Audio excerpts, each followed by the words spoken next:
ధనము గూడబెట్టి దానంబు చేయక తాను దినక లెస్స దాచుకొనును. తేనె నీగ కూర్చి తిరువరికియదా విశ్వదాభిరామ వినురవేమా.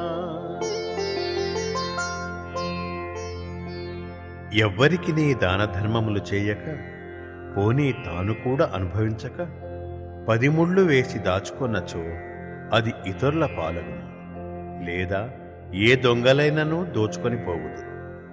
తేనెటీగలు చాలా కష్టపడి పువ్వు పువ్వునకును తిరిగి తేనెను సంపాదించి తాము తినకుండా దాచుకొనును. దానినెవ్వడో దారిని పోవువాడు చూచి తేనెటీగలను అదిలించి తేనెను కొల్లగొట్టుకొని పోవును కదా.